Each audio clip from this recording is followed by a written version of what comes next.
disunity amongst Black people has always been the tool of the oppressor to ensure that we can't stay on the same page. And that disunity is often fueled by gender, right? We know that disunity is fueled by colorism. We know that disunity is fueled by socioeconomic status. But the most effective in the Black community has always been disunity between the Black male and the Black female. And so in many ways, I do not disagree that there are a contingency of men, especially in the social media space, that feel that way. I've encountered my own. I have one that I went to undergrad with, and we had some words toe to toe on the Facebook. So I will definitely say that is the case because I've encountered it. But let's also remember that algorithms, right, play a role in what we're seeing, right? And so because algorithms are playing this role, I don't want the narrative to be that is this open gender war amongst Black women and Black men, when in actuality, it's we are seeing the numbers bear out. It's the same percentage of Black men that weren't going to vote for any colored woman that is still in that position, right? We're not seeing an increase, if that makes any sense, in that number. Now, I understand that we have to then juxtapose that number against the number of Black men that we are hearing are going to vote for Trump. But if we pull back the numbers even from 16, when he won the first time, there's not that large of an uptick from a percentage perspective of Black men that voted for him then, right? And now with this woman of color, let's not even make her Black, let's just say woman of color. And now with this woman of color that has African ancestry, let's say it that way, right? The idea that you're going to get those Black men that are on the border, that were on the borderline of deciding between Trump and her, to me, I think you have the ability to keep the number that voted for Trump the same that we saw in 16 and not see an increase now that she's the candidate. So I want to first present that. Yes, it's true. Yes, it's out there, but I think it's being overblown in a way that it's not as problematic as social media might make us think it is. And how do I know that? Because 53,000 Black men showed up on a call from Roland Martin, my husband being one of the people on that call, right? Where Black men were in solidarity about what they were going to do and raised $1.5 million on their call, right? So I believe what's out there on social media. I'm not discounting it, but I want your listeners and everyone else to understand that in some ways it's manufactured because the algorithm keeps pulling that type of commentary to you, especially if you engage it. So that's I think on that. As far as her being a candidate and her being problematic, I think the idea that I don't understand why in the Democratic process we need to make our candidates Jesus Christ. I just am very confused by the need to do that, right? Especially when we have a candidate on the other side of the aisle that can't keep the truth in his mouth. I mean, Donald J. Trump is the definition of one, and I'm very confused, right? And I have no problem examining anybody's record, her record, Bill Clinton's record, Hillary, anybody's record. That's what you sign up for when you become a candidate. You sign up for people then picking apart your record and making determinations about you based upon your record. That is what it means to be in the political landscape. But the idea that we want to do that, or Black men want to do that with this woman of color, because they have a problem with us calling her a Black woman, with this woman of color is laughable to me, while the definition of ignorant can't keep the truth in his mouth. I mean, Let's embark on the Ark Republic to hear current news that's published. More than gossip and chatter, covering current affairs that matter. We talk issues with professional views, all keeping you in queue. We wanted a higher vibe for these days and times, to free the voices and minds, reporting the sign of the times, so all can build. Let's shine, yeah. Greetings, wherever you are situated in the world. My name is Dr. Kaya Nyambi Shivers, and I am talking to Dr. Sherice Janaye on Ark Republic News. How are you doing today, Dr. Sharice? How are you? I'm doing all right. Oh, that is so good. I am glad to be sitting and chopping it up with you again. Like we said the last time I asked you, how was this whole universe and the all things politics? And you said, this shit's a mess. well, it seems like we've lived about 411 million years since Sunday, since President Joe Biden rescinded being the Democratic presidential candidate for this upcoming elections. A lot has happened.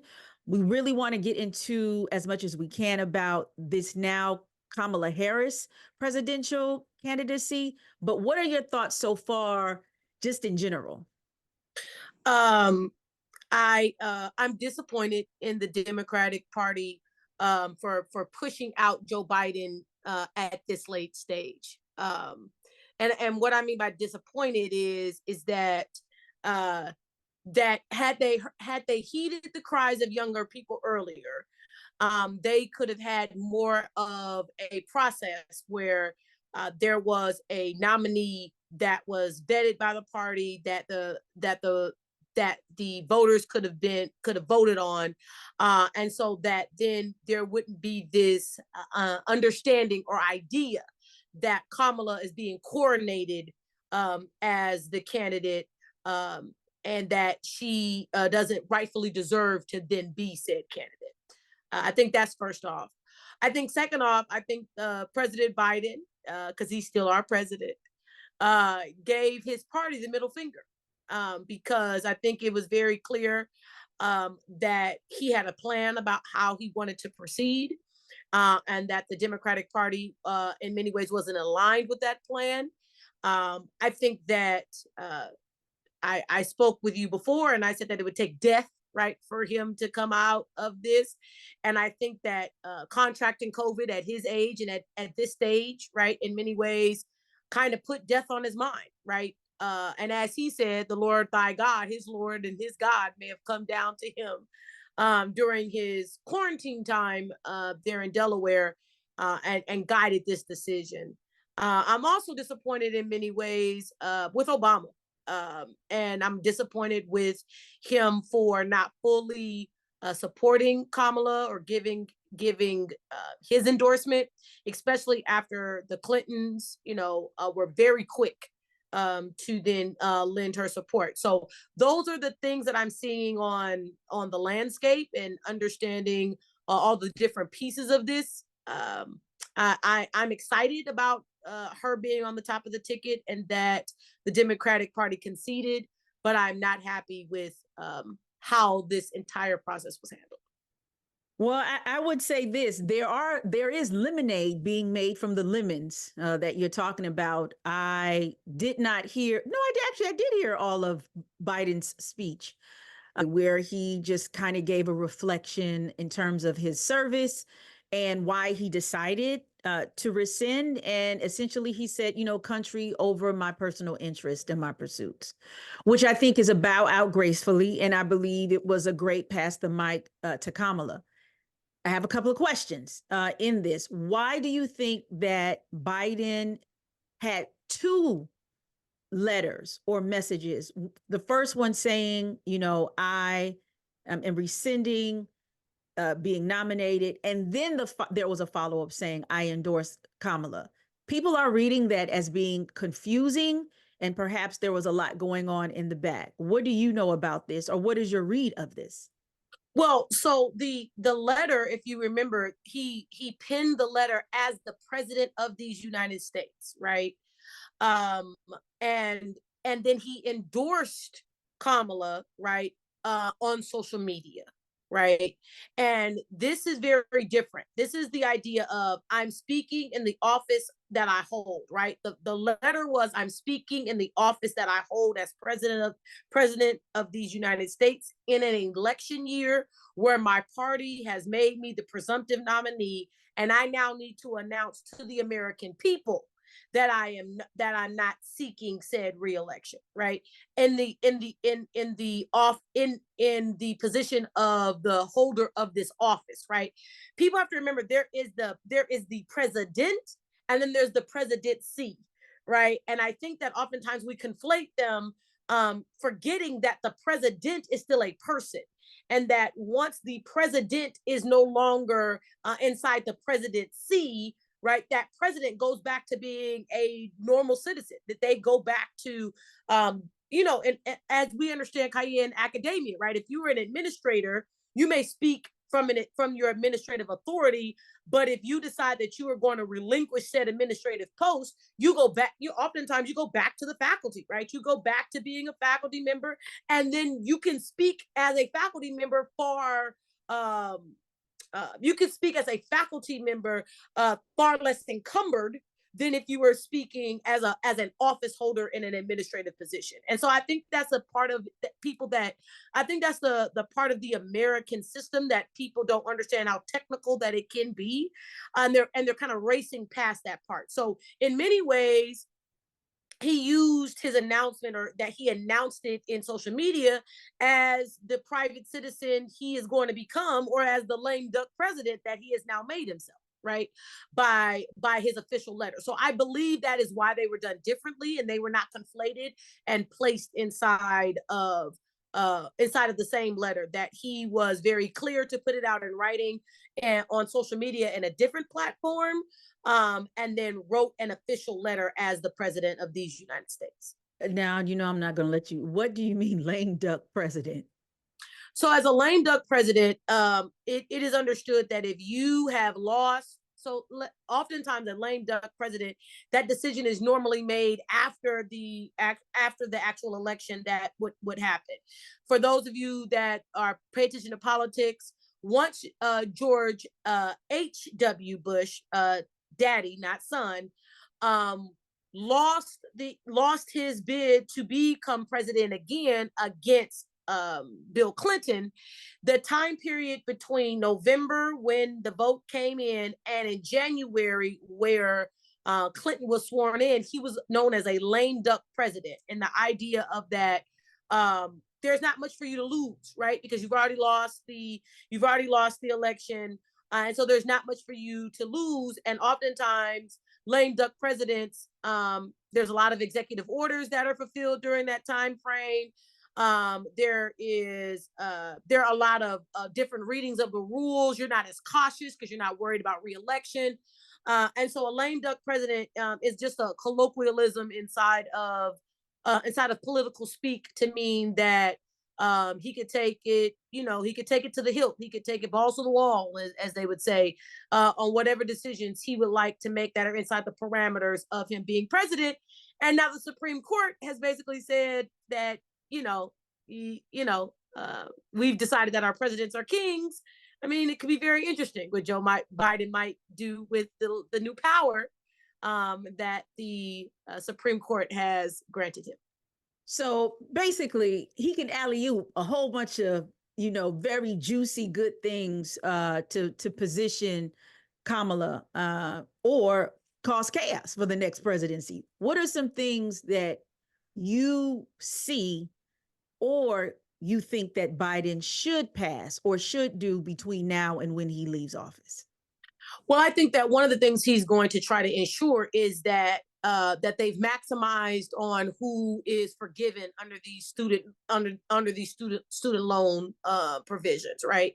I think that everything that they have passed, he's going to try to maximize, right? So when it comes to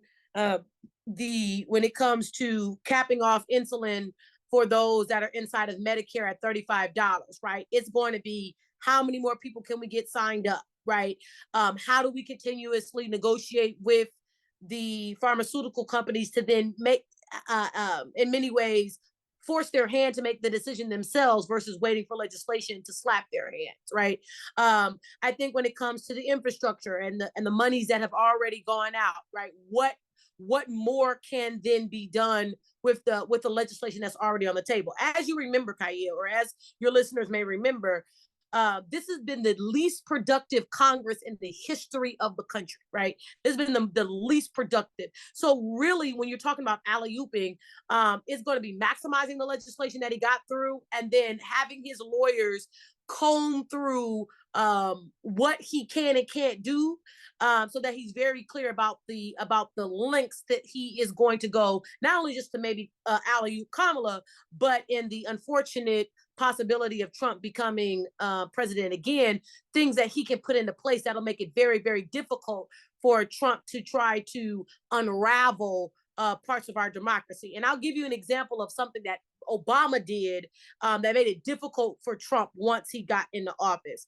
Obama's Cole memo, as many are familiar or have heard of, the Cole memo was a memo that said that the federal government was going to deprioritize convictions when it came to marijuana, especially those convictions that did not have any violent element.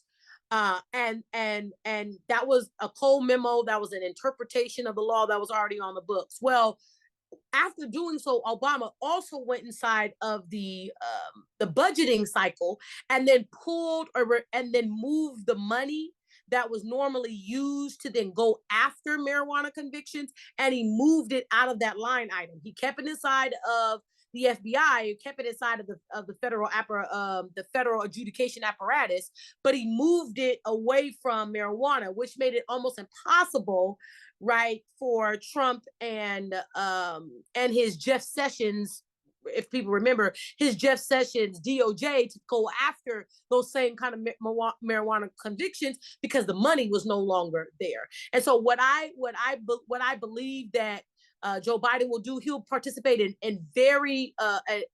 he will participate in the same way, using executive orders, using interpretation of the law, really to be tactician, right? He's going to be a tactician in being able to block Trump's ability to unravel the democracy, and in all good hopes, set Kamala up where that she will not have to rely in many ways on the benevolence of the Congress. And I wish he would free Mumia Abu-Jamal too at that. There are some really interesting things that could happen. If well, those pardons usually come 50 days out. So 50 days out from the president leaving office, right? That's when we start to see all those pardons come. So we might start seeing a lot of Christmas miracles, right? Because that is the time frame in which you do it, and you do it. You don't want to do it 30 days out because it can be contested and challenged. And you don't want to do it, 60 days out, because then it gives a lot of room for lawyers to combat the pardons and why you've executed them, et cetera, et cetera. So to your very point about those pardons, we should start seeing those, right around Christmas time. Okay, that's going to be very interesting. So now that Biden has rescinded, he stepped down, and he has endorsed his vice president, Kamala, excuse me. I'm still going black with it. I'm going vacillate Kamala with it. All right. Kamala, he has endorsed Kamala Harris. And now there is, and what we all know, that she has already obtained enough delegates. So when she goes into the DNC, she will be officially the Democratic presidential candidate. And as well, there was this thing that came out that I thought was very interesting, was Black Lives Matter Global Network did this whole press release saying that they feel that not having an open primary is hurting the democratic process, and there should be a democratic process in an open primary in selecting who will be the next Democratic candidate. Your thoughts on that a little bit more clearer so people can understand this?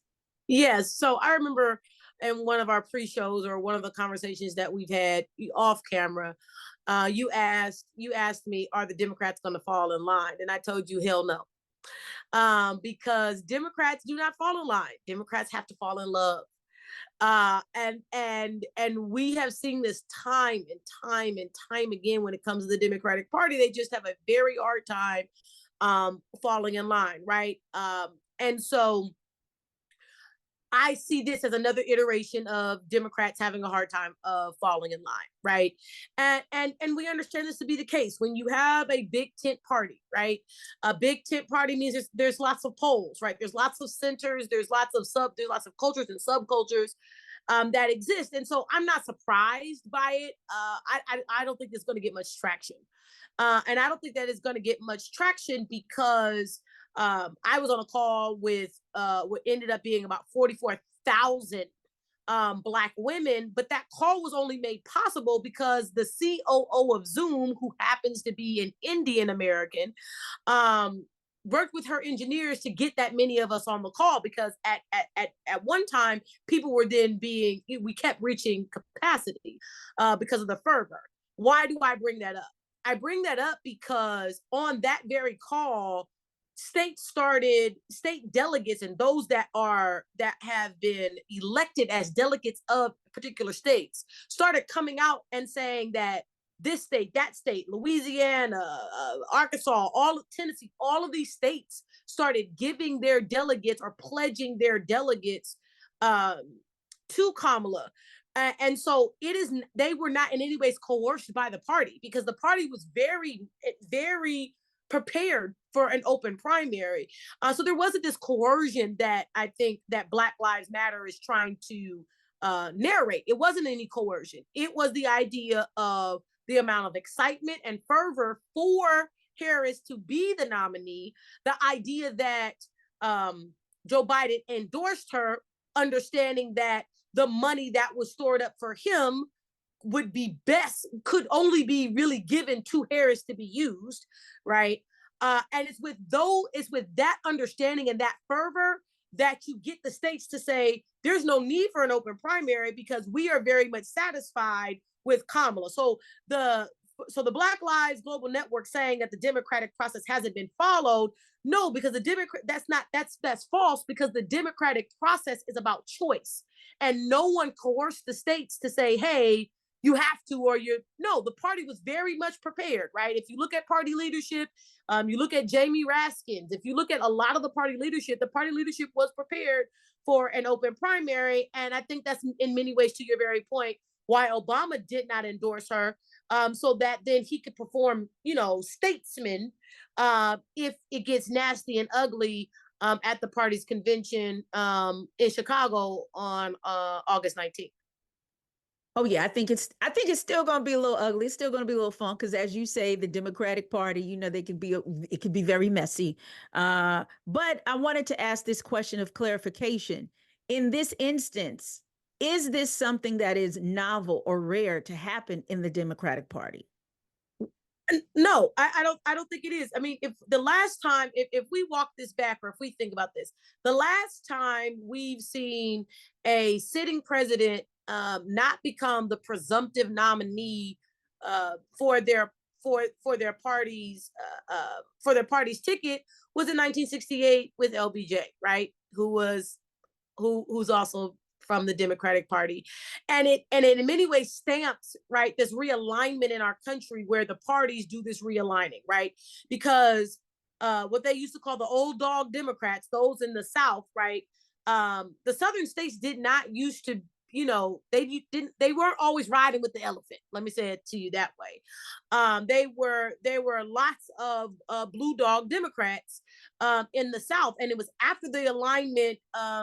And it was after the realignment in the civil rights era, and then LBJ signing the Civil Rights Act of 1965, that in many ways let him know that it was going to be difficult for him to try to bring the party together, and that he did what was best for the country. And so Democrats love to posture themselves as being in being a moral authority, that they are far more democratic, right? And so that they're far more democratic than the other national party, which is the Republican Party, that they are willing to hear hear all the grievances, right, in this very libertarian or liberal kind of framework.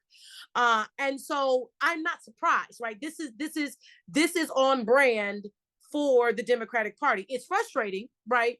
Especially with, not 100 days left really to election day. It's frustrating, but this is the modus operandi for the party.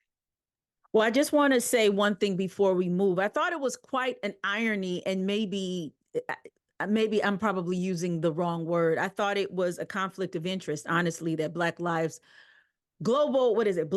Matter Global Network comes out and says this when a top person in the BLM movement, Melina Abdullah, who is currently the running mate for Cornel West, I don't think that this happens out of anywhere. I thought that was a conflict.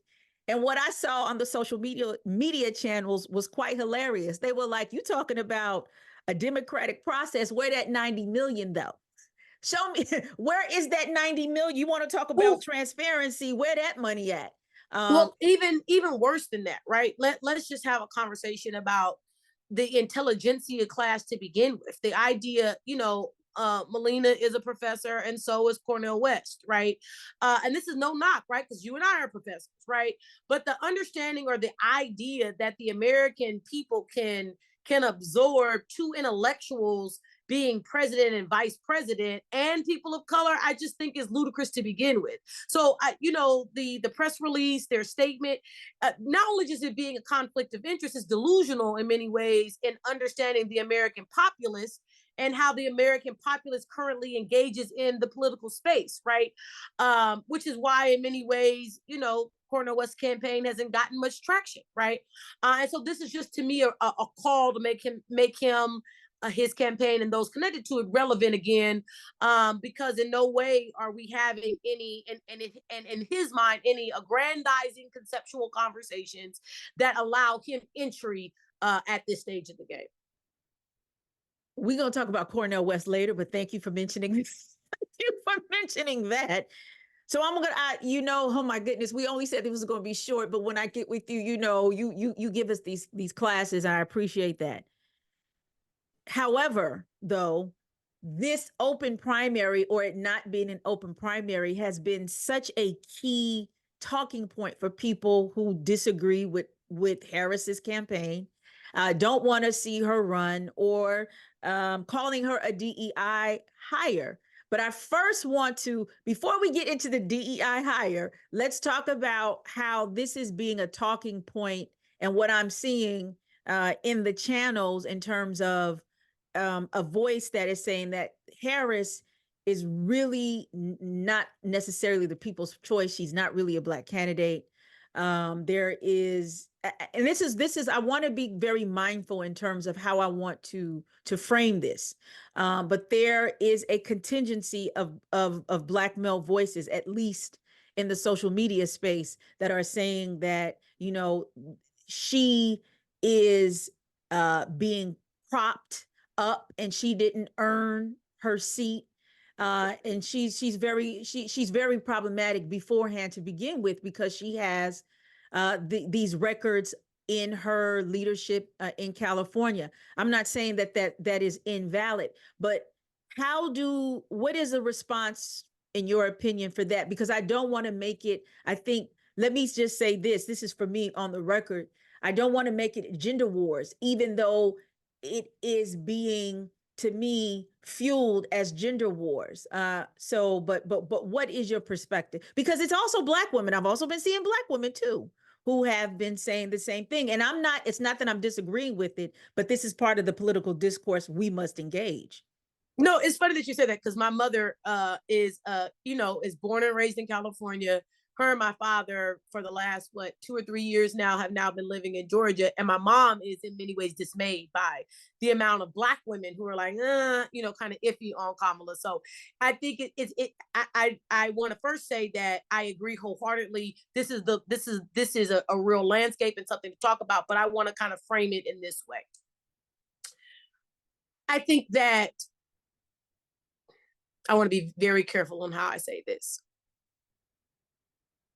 Disunity amongst Black people has always been the tool of the oppressor to ensure that we can't stay on the same page. And that disunity is often fueled by gender, right? We know that disunity is fueled by colorism. We know that disunity is fueled by socioeconomic status. But the most effective in the Black community has always been disunity between the Black male and the Black female. And so in many ways, I do not disagree that there are a contingency of men, especially in the social media space, that feel that way. I've encountered my own. I have one that I went to undergrad with, and we had some words toe to toe on the Facebook. So I will definitely say that is the case because I've encountered it. But let's also remember that algorithms, right, play a role in what we're seeing, right? And so because algorithms are playing this role, I don't want the narrative to be that is this open gender war amongst Black women and Black men, when in actuality, it's we are seeing the numbers bear out. It's the same percentage of Black men that weren't going to vote for any colored woman that is still in that position, right? We're not seeing an increase, if that makes any sense, in that number. Now, I understand that we have to then juxtapose that number against the number of Black men that we are hearing are going to vote for Trump. But if we pull back the numbers even from 16, when he won the first time, there's not that large of an uptick from a percentage perspective of Black men that voted for him then, right? And now with this woman of color, let's not even make her Black, let's just say woman of color.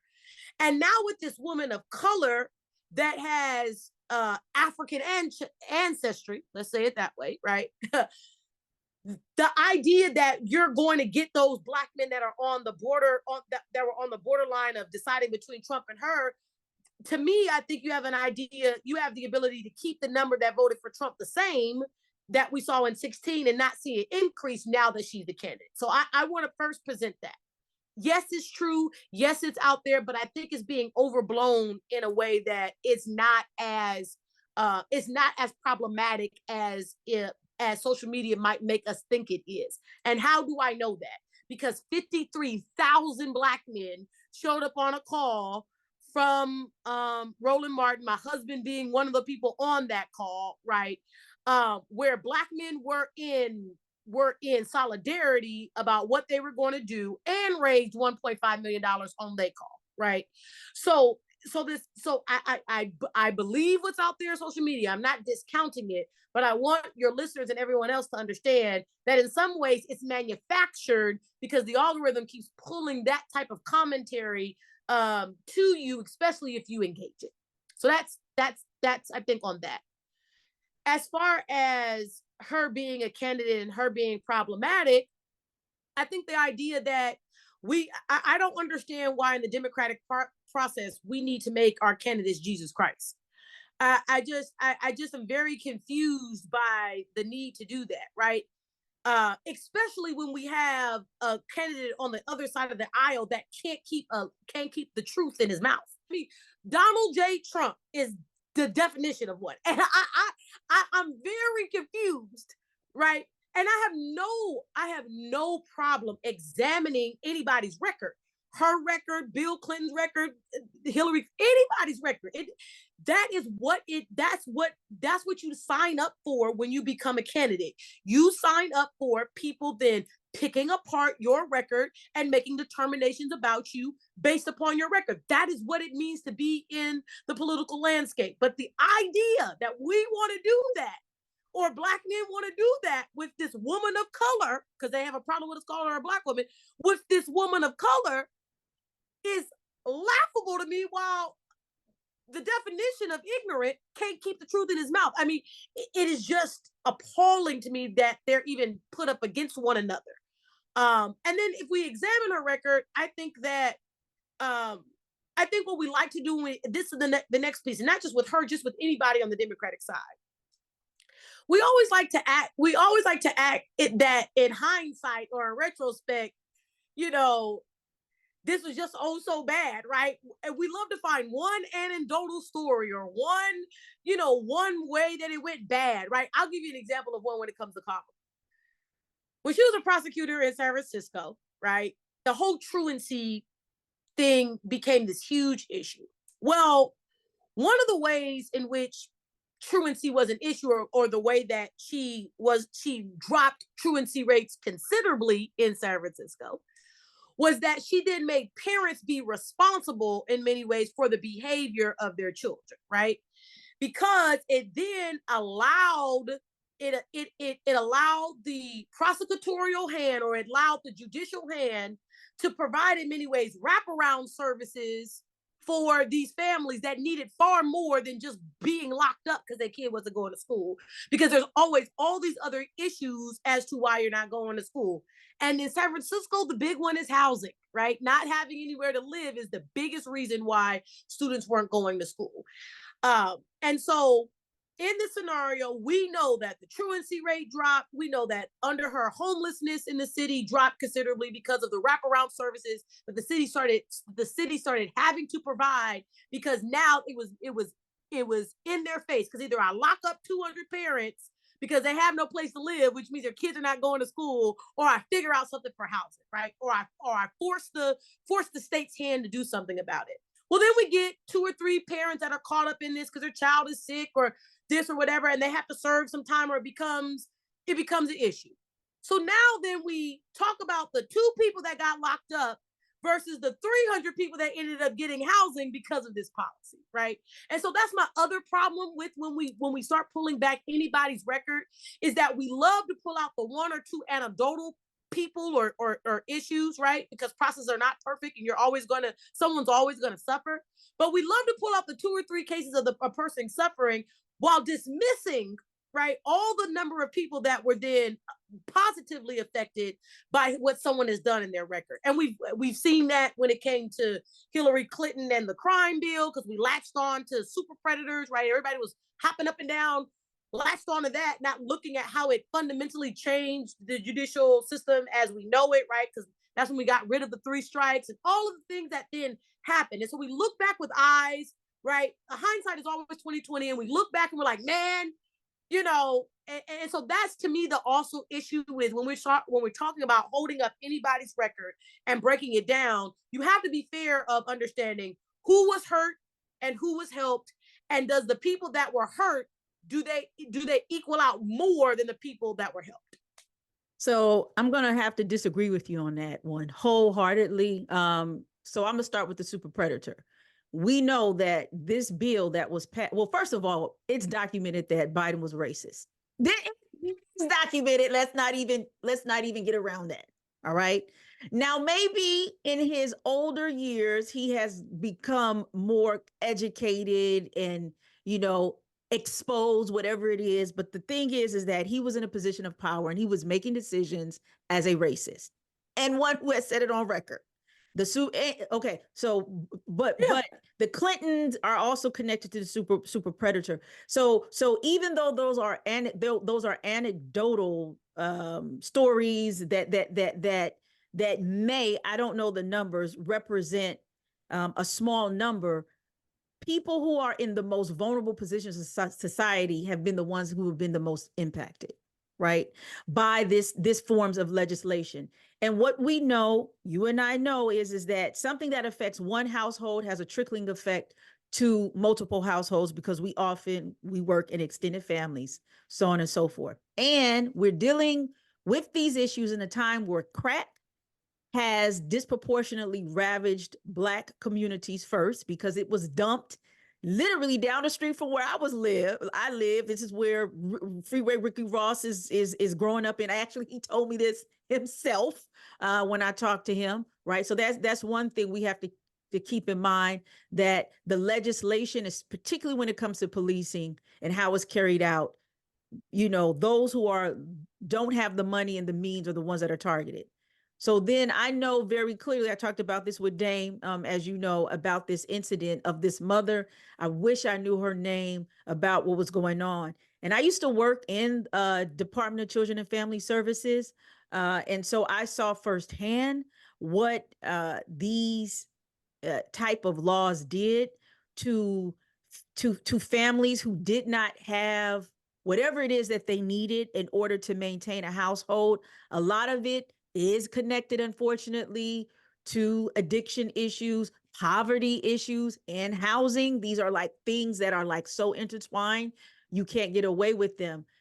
But I also want to say is that those anecdotal stories are not one-offs. They do represent multiple families. They just didn't get the limelight. I think this woman's case was an extreme because her daughter did have sickle cell and she attempted to do it. The problem that I have, one of the problems that I have, particularly when we talk about this, you could have two truths going on at the same time. This might have helped, yes, indeed, some families get the services that they need, but this also negatively impacted families at the same time. And I think what a Harris campaign, or what this moment can do, is for Black folk to have these type of discussions and conversations and be more nuanced about it. You know what I mean? So I know what you're saying. It's like, this black and whiteness that we have about that, And I think that's exactly my point, right? Because if we think about even the super predator comment, I'm in no way saying that Joe Biden was not a racist, right? I want to be very clear about that. I'm not saying that. What I am saying though is that when we come to the crime bill that everyone likes to talk about, that he voted for, the Clintons were involved in, etc., the Congressional Black Caucus was split down the middle, right? About how to then deal with this issue, because they had Black communities that were being ravaged by this, and the Black community as a whole was conflicted about how to deal with the issue because of its nuance, right? And so that's what I'm trying to point out. What I'm trying to point out is that, to your very point, in hindsight, what we do is, and I want to be very clear that I am not in any way saying that we have to agree here. What I am saying is that what we love to do is look back and not understand how nuanced the decision was when it was being made. And we love to say they were white, they were racist, they were this. Well, that's true. But Negroes were arguing too about what to do about it, right? The Congressional Black Caucus was up in arms. Very good point. And if you look at their voting record on this, what you will find is that Black people who were in safe seats, they abstained from voting altogether. And Black people that were in rural areas, that needed the money for law enforcement, they voted yes. And Negroes that were in urban areas, if their seat was safe, they voted. If their seat was safe, they abstained. And if their seat wasn't safe, they voted yes. Right. So what I'm saying, and as you know, I wrote the book on the Congressional Black Caucus, 50 years and looking at them.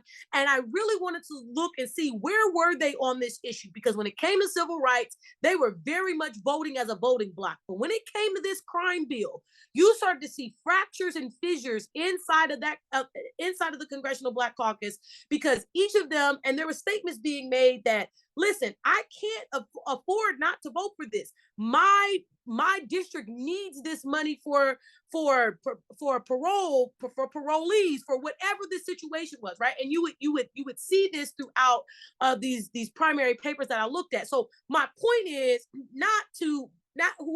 wherever your positioning is on it, I'm not here to argue or to say. But what I am saying is that we cannot continuously make everything a black and white issue when we look at it, especially in hindsight, to then make a decision about where we're going in the future.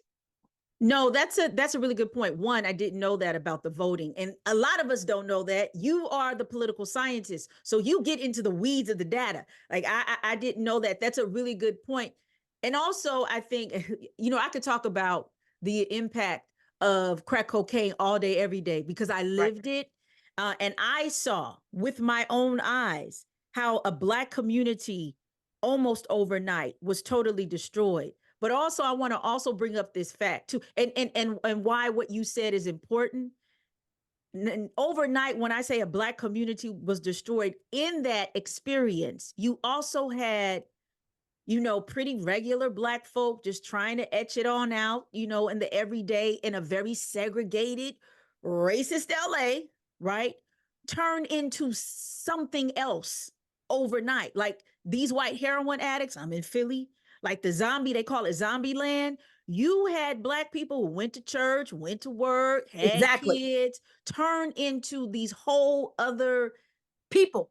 people, right? I didn't even know if I wanted to say it, but humans or people, but they became something that a lot of people did not know how to deal with it. You had so many grandparents now taking care of their grandchildren. And like, I did not raise this person to be this. So I think also what happened, you had communities at a serious crossroads because at this moment, they weren't treating crack addiction like they're treating heroin addiction. Wait, It's a see, mental health issue. It was just some weak, fucked up Black people who didn't know how to stay off the pipe, right? it and what I'm saying to you, to that, I guess that's my very point, is that for white people who are insulated, that never have to come to our communities, that don't, because like you, Kaya, you're older than me, you're Generation X, right? But I'm a millennial. I lived the end of that, right? I watched it. I watched families trying to make decisions about family members on what do we do.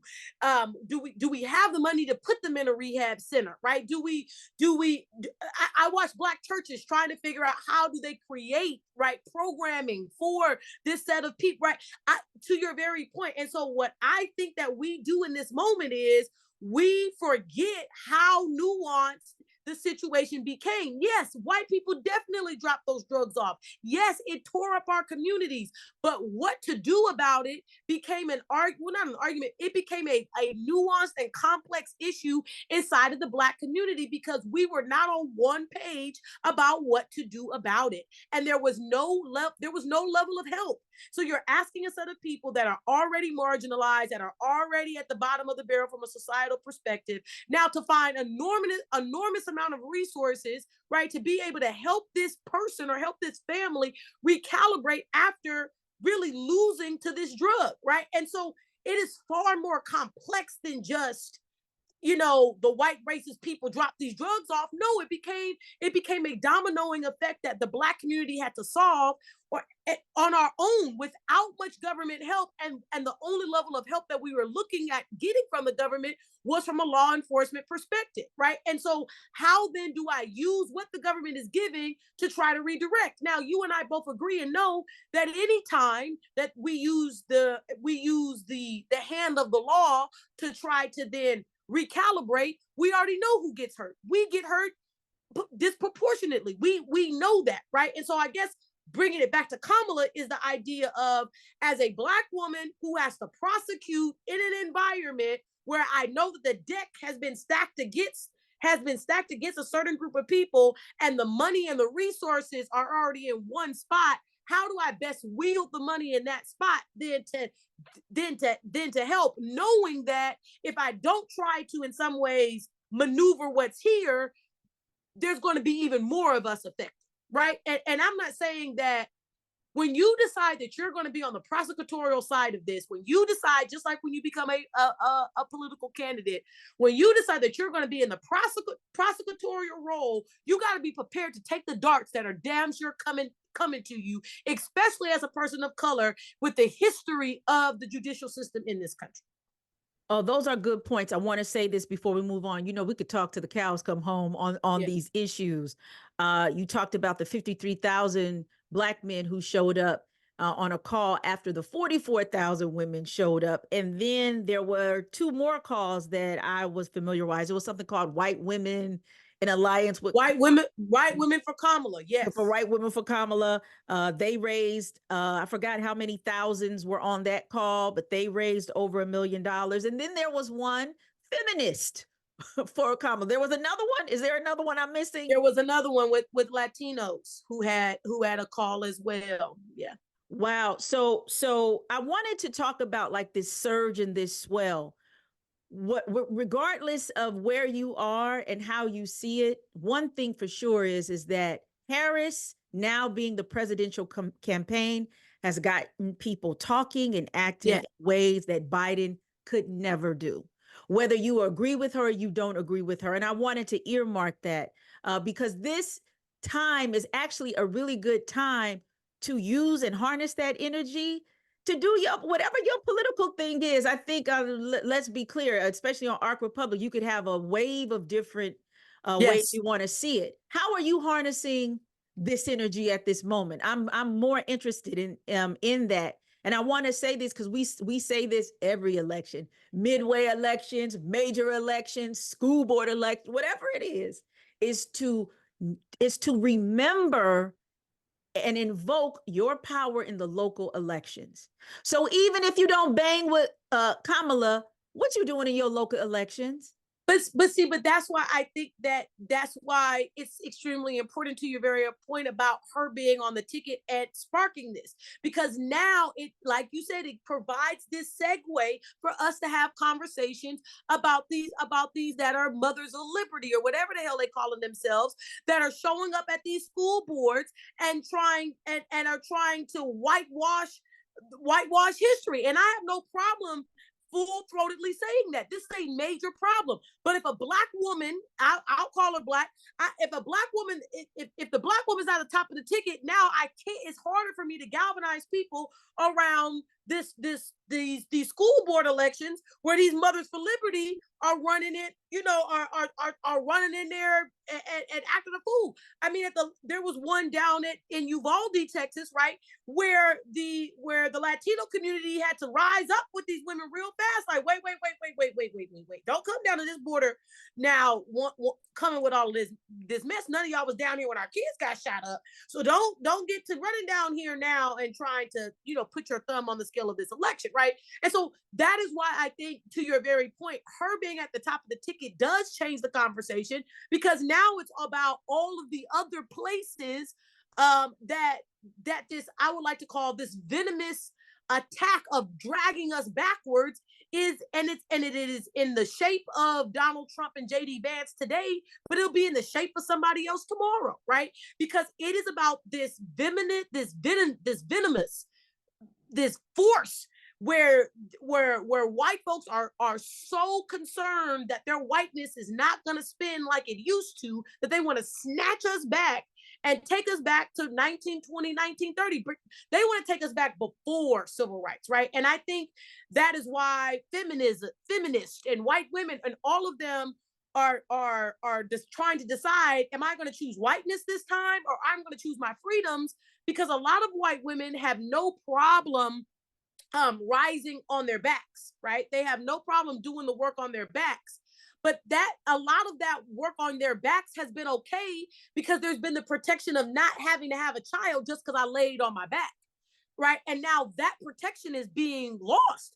If you decide that I have to have this baby, that I get pregnant, right? If you are now making the decision from a legal perspective that I have to have this baby that I had laying on my back or doing the work on my back, I've lost all my power in this, right? And so that's why I truly believe that white women have to ask themselves the hard question: do I choose whiteness, right, or do I choose my freedom? And the freedom that I currently have is to lay on my back and do this work without then having to bear a child because I laid on my back and did this work. And that decision, or that power, or being able to make that level of decision is under threat in this election. Well, shots have been fired. Okay. So let me also kind of bring this into context. It's no secret that you choose marriage and love is a political thing. We talked about this, beforehand. And so when a white woman marries a white man, that is, in this country, it is the strongest economic alliance that you can have.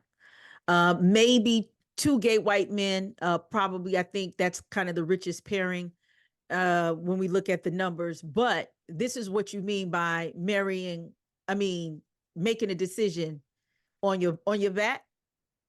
Correct. What I Okay. mean by making the decision on your back is that white women have, between affirmative action or the use of affirmative action, white women have their freedoms, their power, and their choices have expanded, because now I can marry a white man.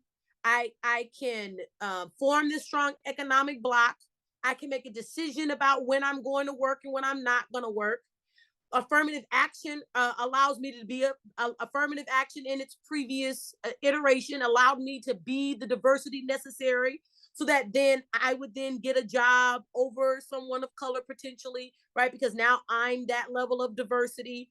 I can then make the decision not to work at all, right? And be a housewife, and then I can decide how many children I'm going to have based upon birth control and then options to abortion.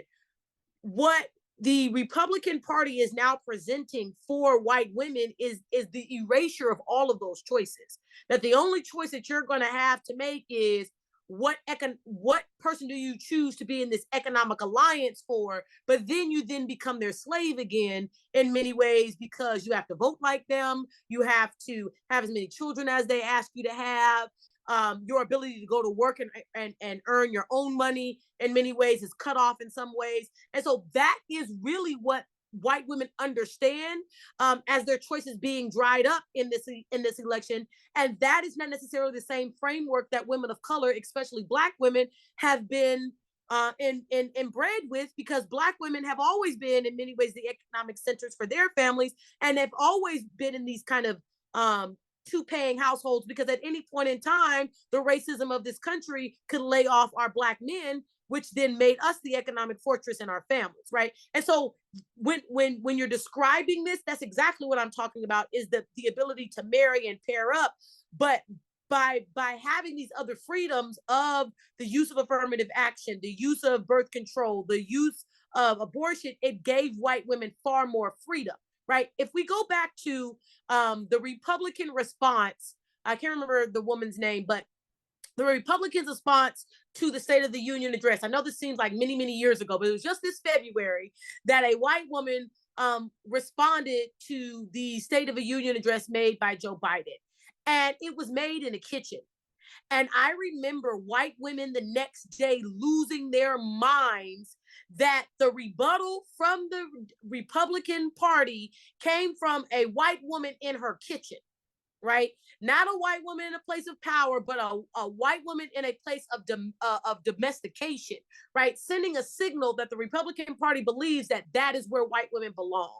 And what I am saying is that there are too many women now that may have been willing to play along with that narrative to get what they want. But now that narrative now means the ripping away of their rights, they are walking away in many ways from that compromise or that narrative. That's some good analysis. I'm glad you brought that up, because a lot of what I read in terms of what the response is in the Roe v. Wade was that in wholesale, white women in the history of America were their bodies, particularly who, how, and when they had babies, were being dictated to, like Black women, Latino women, Asian women. They had never had been in that position, right? So I'm glad you said that. But I also want to also point out what you said in terms of this DEI. They're calling Kamala a DEI hire. Now, for those of you who are not familiar with the DEI hire, maybe you are from another part of the world, and this is something that you're not familiar with, and maybe you're somewhere out of space in the US. But that is a common dismissive claim for when folk of color get into positions of power, and it starts with Black people getting in positions of power, getting a little money or whatever it is, being seen as a DEI hire. I was seen as a DEI hire when I got hired at NYU by some of my colleagues. FYI, I'm going to put that on the record as well. So I thought this is really interesting. But how these white women who are saying it, because the Republican Party are using these white women, right, to say that Kamala Harris is not articulate enough, she's not intelligent enough, her laugh is a cackle, and she is this DEI hire. But now the pushback is, well, let's talk about this DEI, because white women, you white women, this is not fictional. This is fact. This has been documented fact for decades. You are the one who benefited, are the greatest benefactor of affirmative action. You, how dare you talk about the DEI hire when you are the epitome of DEI hiring? What are your thoughts on that? I'm sorry, I'm starting to sweat because of that. Because well, not only are you the childless cat lady. Okay, I'm sorry. Let's go. Well, but not beyond. You're the epitome of it. You're the current gatekeepers to ensure that we can't rise beyond you. I mean, bigger than being the beneficiaries, you have now decided that you're going to keep the gate since white men can't.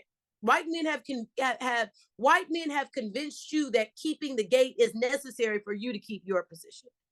So I think it's hilarious, right? I saw on social media, right, this white woman, prominent, she'll remain nameless, but this prominent white woman explaining black sorority culture to ensure that white women are not running around ski-weeing or wearing pink and green or throwing up hand signs and trying to look in solidarity when she was like, let me be very clear, this is for them.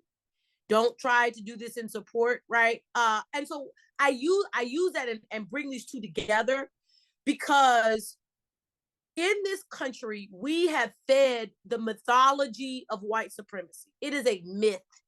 It is not true. It is not based on any level of fact, but it's a mythology. And that mythology is so powerful. And it's the mythology that many people need to continue to feel connected to these United States, that many people are willing to risk any and everything to maintain such a mythology.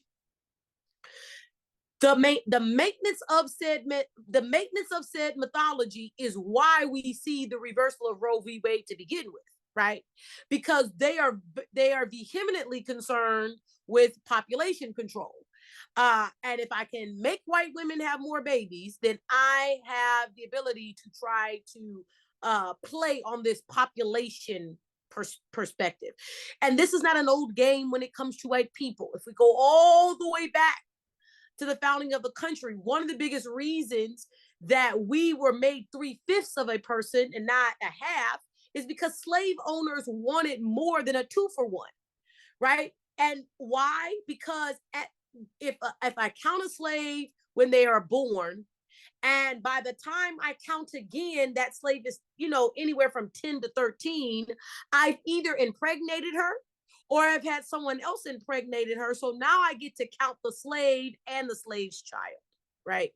So it's always been about this idea of population control. It's always been about the sheer numbers of it. And when we're talking about her as a DEI hire, it is the understanding and the idea that our population, our size alone, should have been able to stop her from being able to be in this position.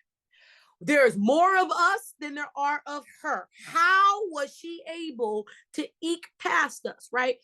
In many ways, Obama was able to eke past us because he participated in all of our social norms. He went to Columbia, and then he went to Harvard, and then he played in our game. He played on our side of the street. He attended our schools and rose to this position. Now, this black over here, she ain't played by nobody's rules. She slept with who she wanted to. She dated who she wanted to. She won as the first black woman to be AG in California where the black population is 6 people. She went to an HBCU. She's been active inside of her sorority ever since. She in many ways blows up this idea that my whiteness and my ability to protect the processes and deem where you go and how you perform and how you act get you in this spot means that she has to be a DEI hire because she didn't follow any of the rules. And that's the insidious nature of what this claim is, because while I'm losing rights as a white woman, while I'm losing bodily autonomy and I'm losing rights, you somehow have gained them. And that's a big problem for me, that you've gained them while I'm losing. Side note, for those of you who have never worked on the Hill, Dr. Sherice Janaye has been on the Hill 11 million umpteenth thousand times more than I have. I worked with a congresswoman. How can I say this? I cannot say this nicely, but if you've worked in proximity of any elected official, even if you work with the pastor in a church or in the church, let me tell you, fucking is like drinking water. And I don't know how to say that politely or lightly, but this whole thing that she slept her way to the top, if we put out everybody who slept their way into a position, God damn it, we would have now one leader. So, you know, in this whole thing. So I just want to say, like, let's just throw that out. You know what I mean? Well, And but my thing is, sleep their way to the top. And men sleep their way. Okay, I'm sorry. But Kaya, the only reason we're talking about this is because she's a woman of color. Correct. Because if she wasn't a woman of color, her sexuality or her sexual preferences or choices wouldn't even be up for discussion. It would not matter at all, right? Byron Donalds and Wesley Hunt is banging white bitches, and we ain't saying nothing about that. I mean, what I'm saying is that the only time this becomes an issue or even a part of the conversation is when we're talking about women of color. It's never a part of the conversation. Even when you know a white woman has done it, it's still not a part of the conversation. Right. But it's only a conversation when it comes to us. And I just don't.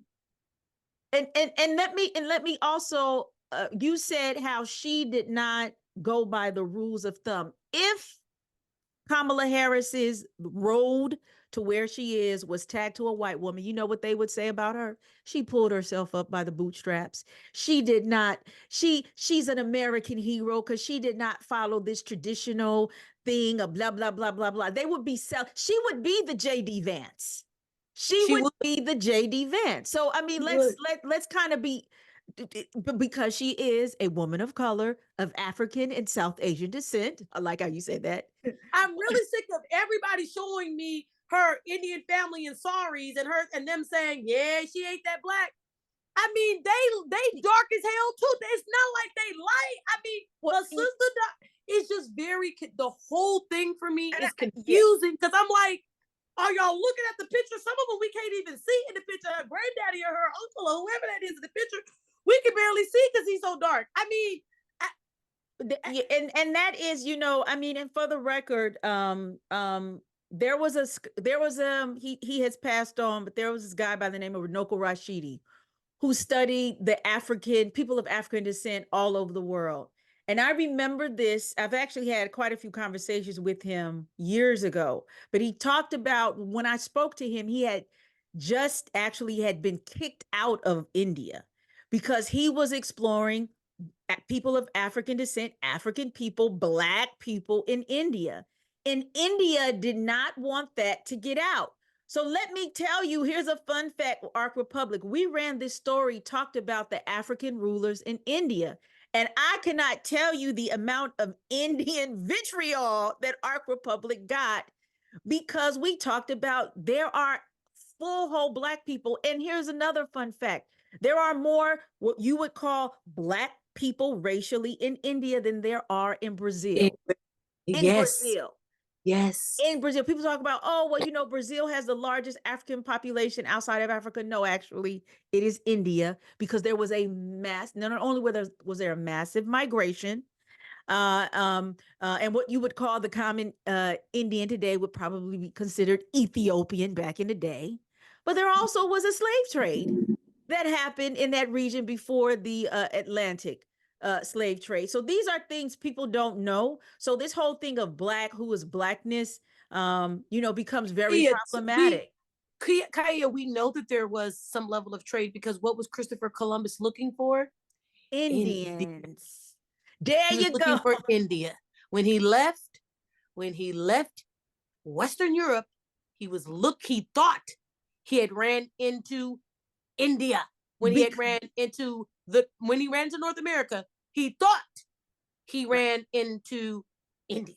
Right. So we right. already know there was more specifically the Caribbean. So if he was in the Caribbean, right, and he sees people he thinks are Indian, they're not looking like J-Lo. Okay, let's keep it a buck. All right, they're like more looking like, I forgot the sister's name who was on that show who I really love. She was the quirky chocolate Indian woman. She had the show. I forgot her name, but I'll think of her. But anyway, you feel me on that, right? Yeah, I mean, that's why I think that, and this is not in any way to rah Kamala so much that we make her impervious to criticism. That's not what I'm saying. We should be able to pull back her record and have a substantive conversation on her record like everything else. But we're not doing that because we're having ridiculous conversations about things that white people are essentially upset about because it in many ways punctures massive holes inside of the myth that they've been telling themselves for centuries, for decades and centuries. Right. And I think, and let me say this, and because what one of what I've been hearing the responses is that, well, she is not Black in the sense of Black American. 1,000,000%. She doesn't have that lineage. She does not have that lineage. I wholeheartedly agree. So now what the fuck you gonna do about it? I mean, that's my question. How do you put her feet to the fire and make sure that she represents your interests? How do you do that? I agree in some parts, but I will say this, and you've been to HBCUs, and we have this debate all the time. By the way, a lot of Indians go to HBCUs, but anyway, that's dentist. That's a whole nother subject. Went to Howard Dental, and that was a very whole. And can I just say why? Because we're the tent that lets everybody in. We'll take the lost, the lonely, and the. I mean, anyway. Let me tell you what she told me, because since we airing out dirty draws, was when her family, she's of Indian descent, born in Africa, Tanzania. When she comes to when her family migrates to the United States, her family was discriminated against from the continental Indians who came from India and said that they were not Indian. They were in fact African. So now you have Indians attempting to find some semblance of a home or a way to navigate, that they're being rejected by who they thought were their own. So she said Indians of African descent created a pipeline of going to HBCU. See, a lot of people don't know that, right? Okay, I just wanted to add that fact in there. And I think that's a great place for this to kind of land, or the understanding of Kamala grew up in Oakland, California. Her mother was a professor at the University of California, Berkeley. That is the area I grew up in. It is a melting pot of an area. You cannot survive there. You will not survive there if you take this white, really staunch white supremacist outlook. It does not mean that there are not white liberals there that are very much racist. It doesn't mean that. But it means if that is your posture, you will not survive. You will be alienated and you'll be ostracized. Her growing up in a melting pot and her being attributed to being African or being Black in the melting pot made her say, you know what? I need to go learn what this whole being Black thing is about, because it's not inside of my household, but the rest of society keeps looking at me that way. So let me figure out what this is about. I attend Howard. Not only do I attend, I then joined the oldest Black female sorority, founded on that campus. Why do those things matter? Because one of the very first things that was done inside of the Biden-Harris White House during pandemic was pumping money into HBCUs to ensure that the pandemic wouldn't bankrupt them. Why? Because there was a very intimate understanding that we're giving all this money to corporations and all this money to people individually. But these institutions are extremely vulnerable. And if we do not pump money, the same kind of money we pump in everywhere else, if we don't pump it into these institutions, they will fold up and they will die. And for those of us that are inside of the HBCU system, we know that her influence played a huge role into why the Biden-Harris administration just wrote HBCU checks.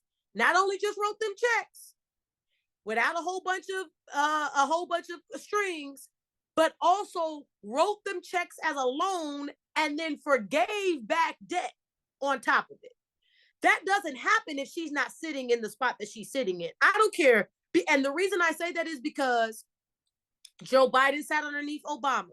Obama did help HBCUs, but nothing close to what has happened under the Biden-Harris administration.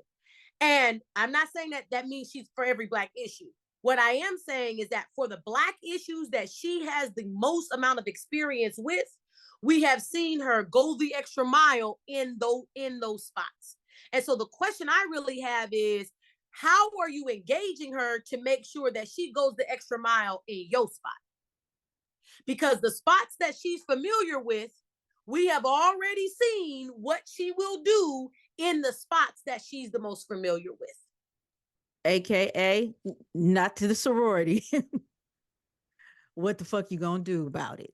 And that's what it boils down to is that how you gonna negotiate this in all of this?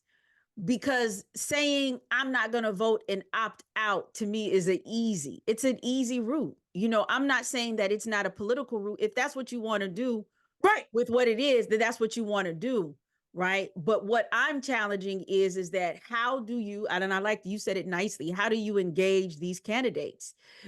If you want them to work for your vote, then make them work for your vote. And at the very least, you know, go local. And to how do I want to say that, to I can't even talk, but to validate exactly what you said, my family, when they migrated from my mother's side, migrated to California. I said this before, they went to Northern California first. Then they went to Southern California, where I grew up. I have a lot of family in the Bay Area. And the Bay Area, is one of the most unique urban centers in the United States in terms of how do people see themselves and negotiate themselves in the backdrop of a power structure. And if you don't know anything about the Black Panther Party was situated in challenging the establishment politics using Black people, but there very much was a multiracial coalition that, you know, surrounded them. You had the Brown Berets, you had all these, you had the Red Berets, you had the Chicano movement. All these people were aligned with Black people. And, you know, this is something that I would argue is that out of this, you also begin to have these communities that would not be considered Black begin to actually talk about the Blackness and the Africanness in their lineages that they had not before. So this is, I can assuredly say, this is something that Kamala is coming out of. Does it look how she presents it?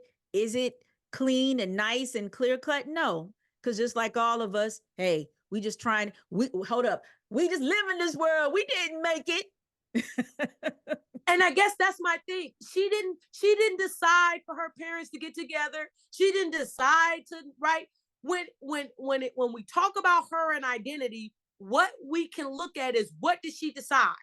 Right? What did she decide? And even with the dating piece, she dated Black man after Black man after Black. I mean, that even if you look at the history, her old boyfriend from Howard has come out, right? Like, it is this idea that, oh, you know, she didn't make it till she married him. They've only been married 10 years. Like, so you're saying that for years, do you understand what I'm saying? For years, she dated black men, and now all of a sudden she dates one white man.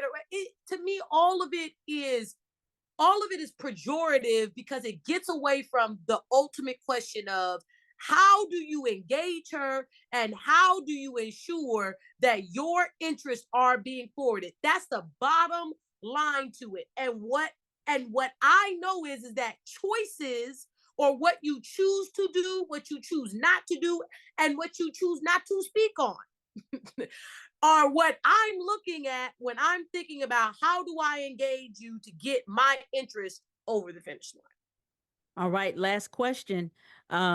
Talking about white men, let's talk about who she's going to pick for the vice president running mate. I mean, there's a couple of, like, there's a woman and a brother in there. Gretchen, go sit your ass down. I'm gonna say this right now. I done already broke the rules about cussing, so I'm gonna just say it. Sit your ass down, Gretchen. Go sit your ass down. This is not the white woman show, so just go sit down somewhere. We thank you. We appreciate you. If you guys decide to vote against your husbands this time, congratulations. However, sit down. Thank you very much. I'm sorry. You can continue. Okay. And there is a brother who is mentioned. Okay. All right. But majority of the possibilities that are coming up in terms of who Kamala is going to choose are white men. And which she needs desperately. She needs a white man. That's what she needs desperately.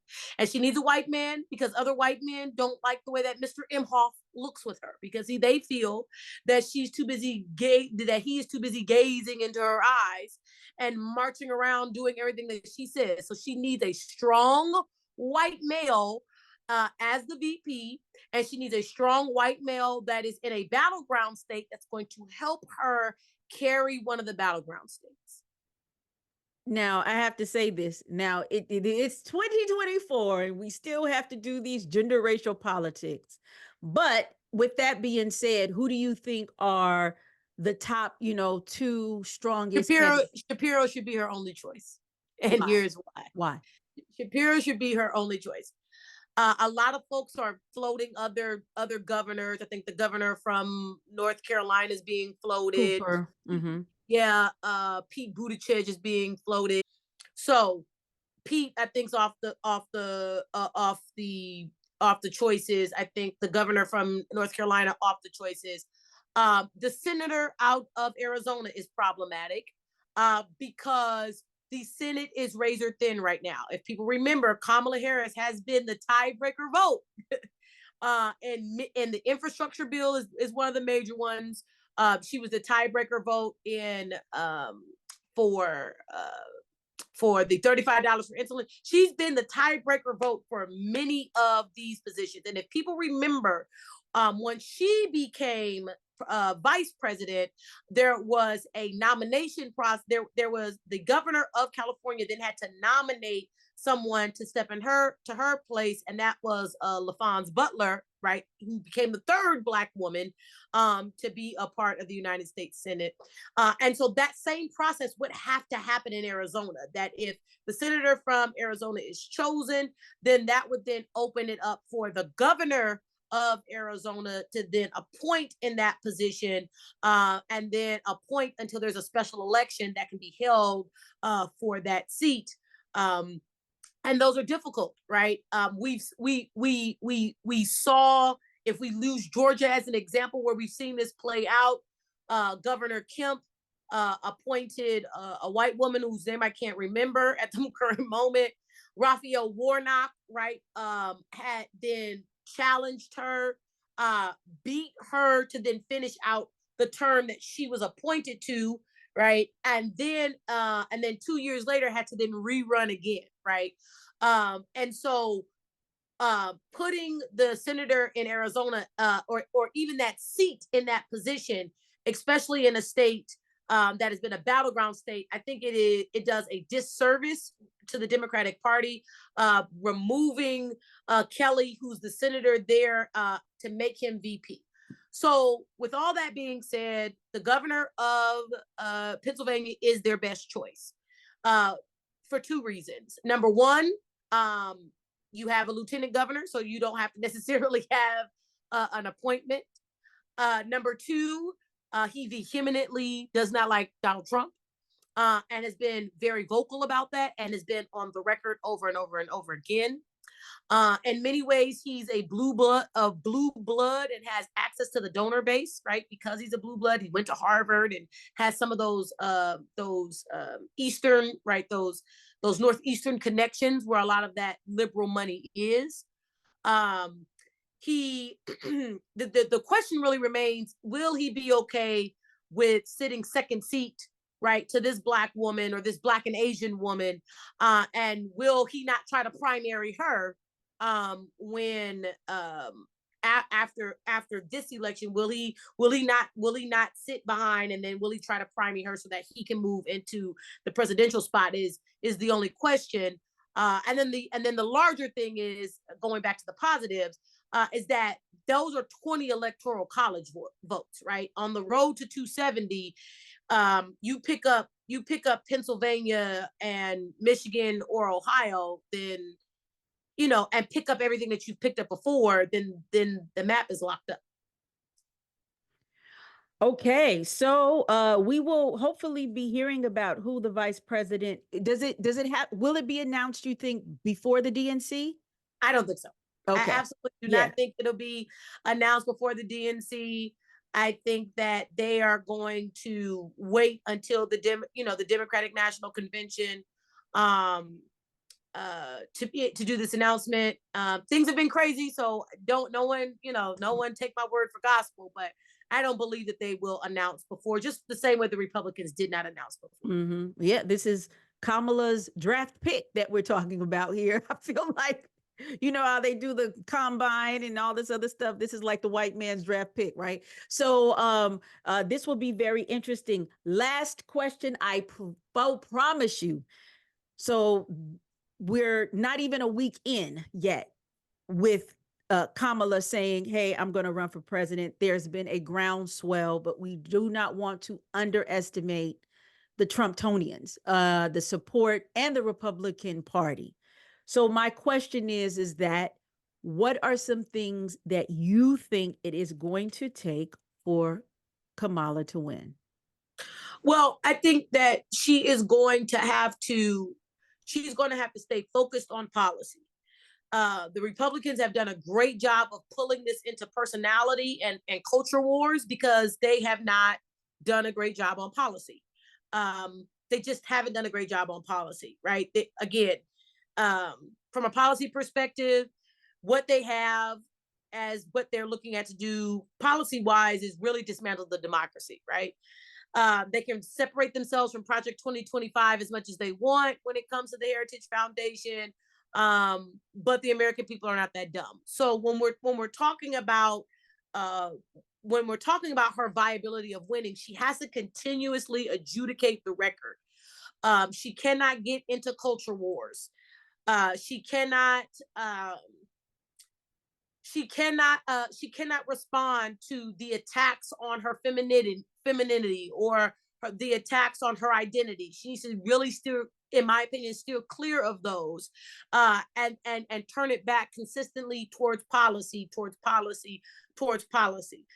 Because if we get into this charisma war, as I like to say, it is going to get nasty and ugly, because Trump has no ability to keep it above board. It's just he just can't do it, right?